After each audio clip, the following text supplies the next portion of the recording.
Jadi gue baru aja nonton film The Tunnel to Summer, The Exit to Goodbye. Jadi dia ini adalah film anime yang tayang per 15 November 2023 di bioskop Indonesia, tapi sebenarnya udah tayang dari tahun 2022 di Jepang. Dan bahkan seingat gue per Maret 2023 film ini udah ada versi bajakan Blu-ray-nya di website-website kesayangan kita.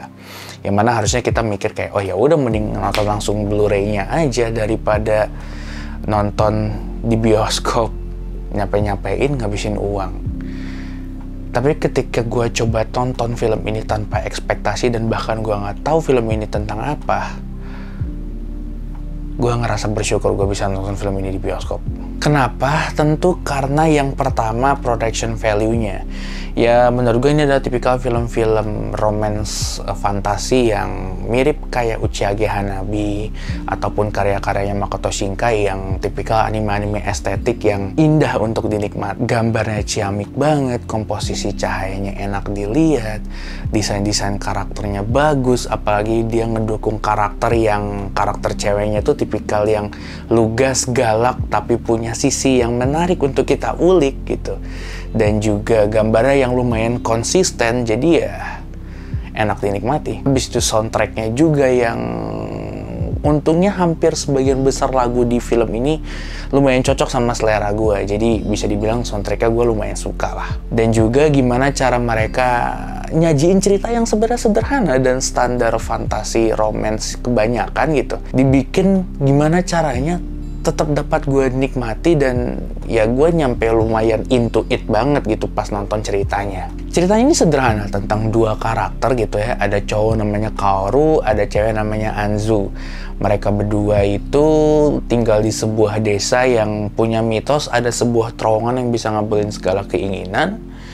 Dan somehow mereka ketemu sama terowongan itu dan mereka kerjasama untuk memecahkan gimana caranya untuk menggunakan terowongan itu seefektif mungkin untuk memenuhi keinginan mereka masing-masing. Yang mana memang terowongan ini katanya punya semacam efek samping dan juga konsekuensinya.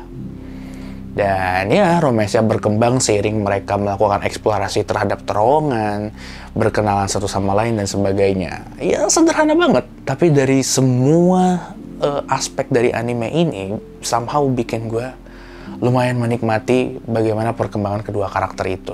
Ya pokoknya dari segi anime dia adalah tipikal anime romance fantasi dengan premis yang standar, tapi dan beberapa adegan romance di dalam film ini lumayan bikin orang senyum-senyum sendiri di bioskop. Ya bukan senyum sih, nyampe ngeluarin suara ya.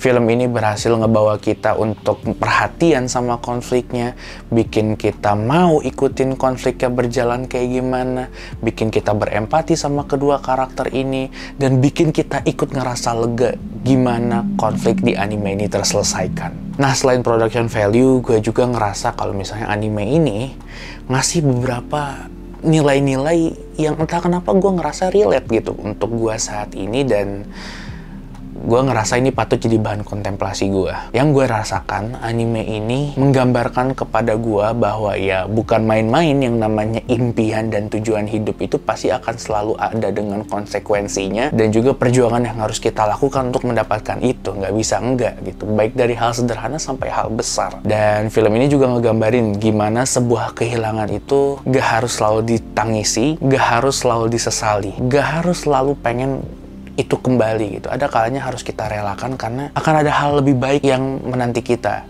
Dan mungkin itu adalah jalan awal, gerbang bagi kita untuk melakukan sesuatu yang sebenarnya jauh lebih baik. Film ini juga ngegambarin gimana beratnya memilih untuk mengejar sesuatu di posisi terbaiknya. Gak selalu segala sesuatu itu harus dicapai titik tertingginya. Ya memang itu adalah cara teraman kita untuk dapat memenuhi impian kita. Karena ya cara terbaik untuk mengurangi kegagalan adalah dengan menjadi nomor satu. Tapi ada kalanya menjadi nomor satu itu bukan poin utamanya. Bahkan ketika kita bersusah payah mencapai poin nomor satu, kita akan melewatkan beberapa checkpoint yang harusnya itu menjadi titik awal kita untuk jalan yang lebih baik. Walaupun bukan jalan terbaik menurut kita, tapi itu sebenarnya adalah jalan terbaik untuk kita. gitu.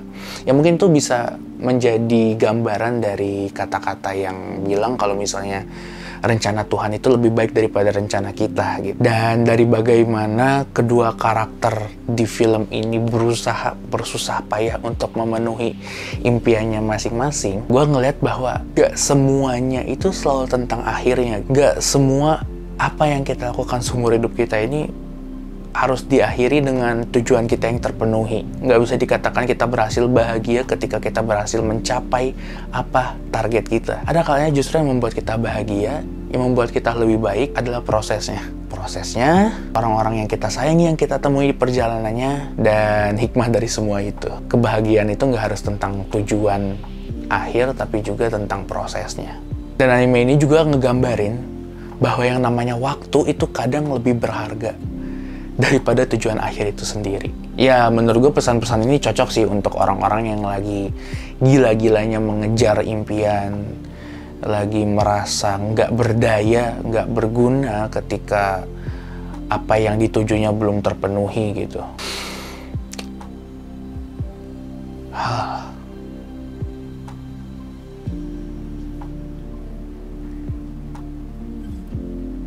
Ya pokoknya anime ini adalah visualisasi dan simbolisasi lah dari yang namanya perjuangan, kebahagiaan, kehilangan, cinta, dan juga waktu.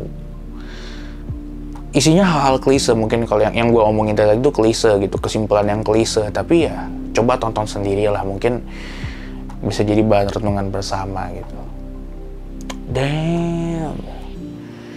Yaudah, kayak gitu yang gue dapetin dari film ini. Gue harap kalian juga tonton sih.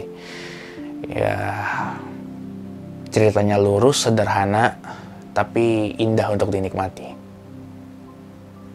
Yaudah, itu dari gue, dan ya see you next time. Cuy.